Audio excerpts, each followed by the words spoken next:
Greetings, ladies and gentlemen, and welcome to this narration of the web series Quorum of War, taken from Reddit. If you are new to the series, there is a playlist listed down below. And as always, I hope that you enjoy. Chapter 5. Beacon pushed the remains of the pilots into a neat pile and evaporated them with his plasma, and then sat down, making himself comfortable at the command console. He watched the Marines outside run around like some headless fowl as they tried to force open the doors. Wasn't going to happen unless he let it. The whole point of the vessel was that it couldn't be taken while the Marines were busy boarding some other sorry bastard. He contemplated his route to the Messaclip, estimating that he had around 4 hours before he was in full scanner range of the ship. Time to shut up the squeaking soldiers outside.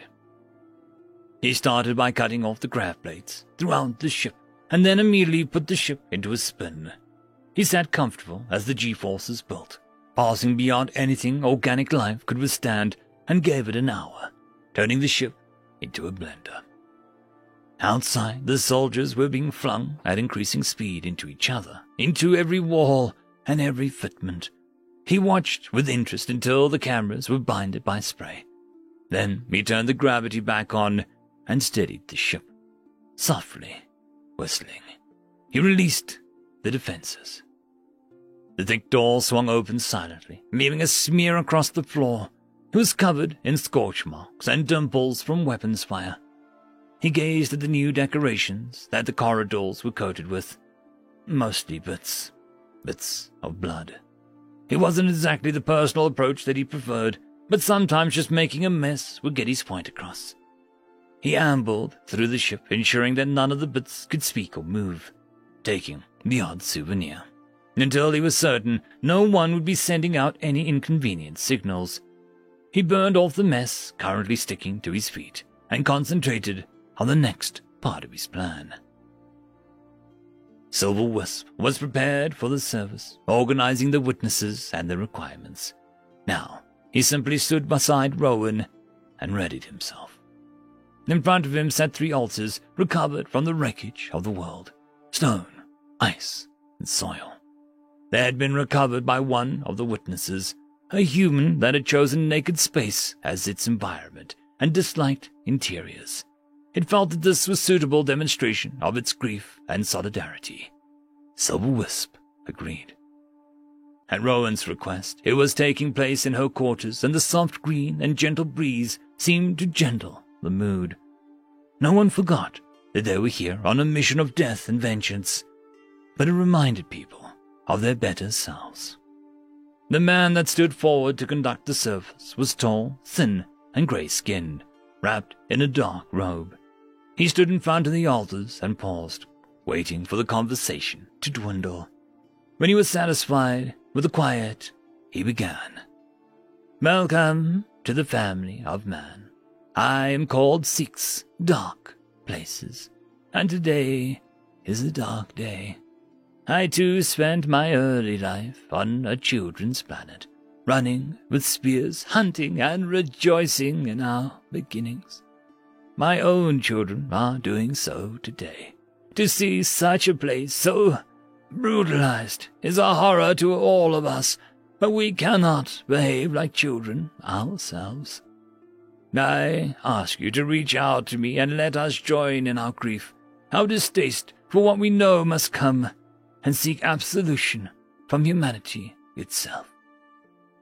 Silver Wisp closed his eyes and tried to center himself. Psionics wasn't something he ever dabbled in. He felt his own mind and motivations needed enough work without peering into other people's inner selves.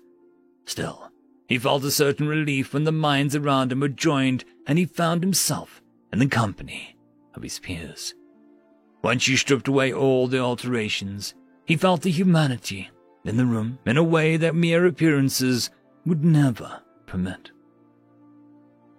The Messaclip was currently impatiently waiting for the Marine ship to arrive.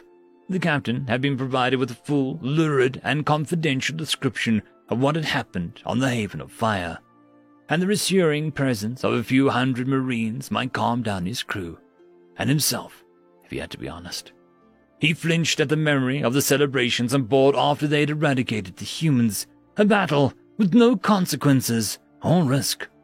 It had been a pleasure to use so many restricted systems, forbidden by tedious treaties until they had been sent as the wrath of the goddess on the perverted creatures.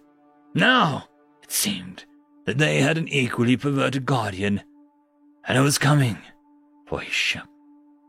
He snapped at his comms officer. "Where are they? I want to speak to the Marine Commander." The comms officer nodded. "Yes, sir. They're in comms range. Hailing now." The console started buzzing impatiently as Beacon returned from his walk. He grinned slightly. The Messaclip must be getting worried. He constructed a virtual environment and allowed the call. The comms officer simply saw the scowling face of Marine Commander that was currently smeared across 3 decks like jam. "What?" demanded Beacon. The comms officer stuttered slightly, surprised by his aggression. "Sir, the captain wishes to speak to you, putting you through." He hurriedly pushed the call to the captain's cabin with a sigh of relief. The bridge crew glanced at each other and pretended that they had heard nothing. The captain was impatiently prowling his office, feeling the hot breath of a predator on his neck in a way that he hadn't in his adult life. It was the same fear that had driven his people to destroy the humans in the first place. He wanted guns, men, and reassurance. Finally, he was face to face with his protector. "Commander, what is your status?" Beacon was rather overjoyed the opportunity and opened his mouth in a sneer. "By what? Are you blind? Did you somehow miss my ship approaching? Or did you forget your orders to maintain signal silence until I land?" He pushed his face closer. "I know you herbivores don't like to face some death, ghosts alone, but let alone the whole system. No, you need a babysitter. It won't help your career, will it?" He pulled back. "I'll be on your ship in 2 hours. Shut up, sit down, and wait until I get there to hold your hand. Tell your senior officers and staff to meet my ship. I don't want to repeat myself. Commander out." Beacon got the call. That should do wonders for morale. The captain stood in front of a blank screen and gently deflated, his mouth working soundlessly. The service dispersed gently, everyone preoccupied with their own thoughts. Silverwisp and Rowan remained with Seek's dark places and let them leave before he spoke. "The reality of war is never as simple as the idea of it," Rowan remarked. Silverwisp nodded. "But it is not new to us, and I must make preparations." He turned to the seer. "Thank you. That was very helpful. Let me know if there's anything arises that I need to deal with." He bowed to Rowan and left. They watched him go. Rowan turned to the tall grey seer. "So, your verdict? I ask as one of the quorum. This is my war," she reminded him.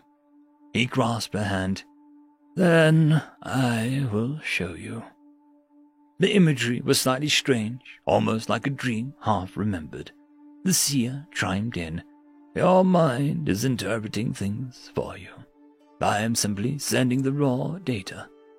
She closed her eyes and took the sense of rough wind blowing through her branches, dark clouds and storms on the horizon. The smell of burning, the smell of dying trees and dead ground. The silent weeping. And then, the rage. She felt herself meld with the community, seeking blood payment for the atrocity. She felt the disciplined wrath of Silverwisp stand out, driving the battle and unwilling to see the green places fall again.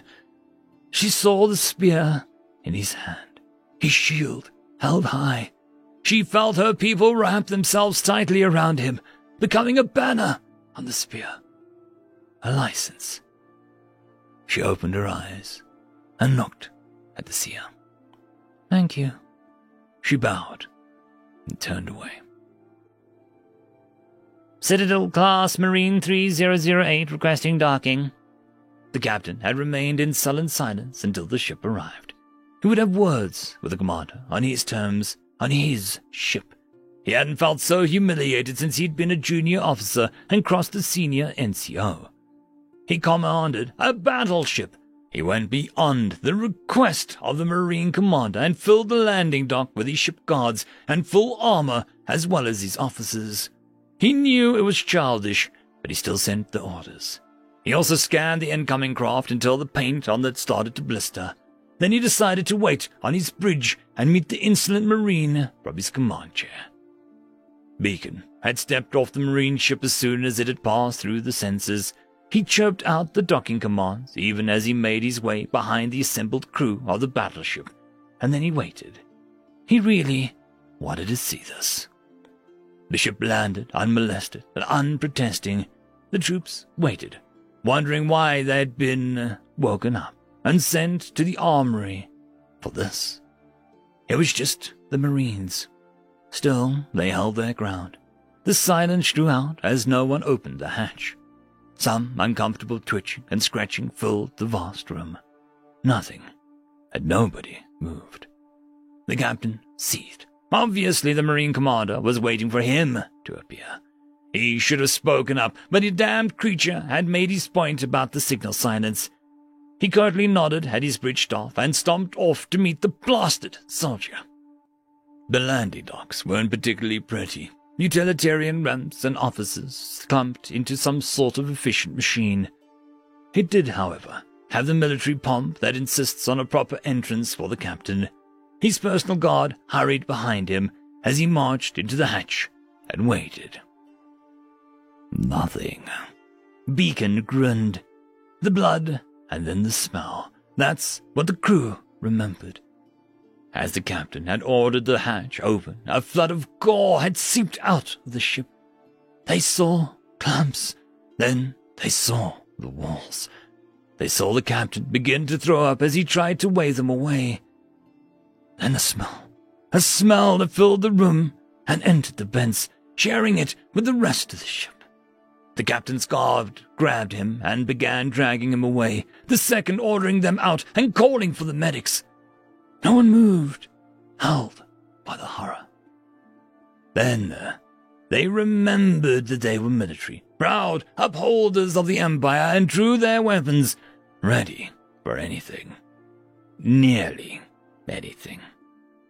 From the speakers set in the walls, from the personal comms, and from somewhere behind them came a slow clap. The cadence filled the room until everyone turned, searching for the calls. It seemed to come from the shadows that weren't supposed to be there. Someone thought to fire. All their trigger discipline was shot. It didn't matter. As plasma flew into the dark corner, someone had thought responsible. Mindlessly, they all fired until the clapping stopped. The poor office and its inhabitants were blown apart until some semblance of discipline returned. The frozen silence held until the NCO started shouting, and they were shuffled off the dock, out to spread horror amongst the rest of the crew. The medics had assured him that there would be no lasting side effects. It was simply shock. A few days' rest and some therapy, and he would be fine. He stared at them.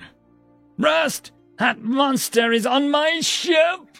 The captain pulled himself away from the healers and began closing his uniform. He snarled at the doctors. "What I need is information. What happened to my Marines?" End of chapter.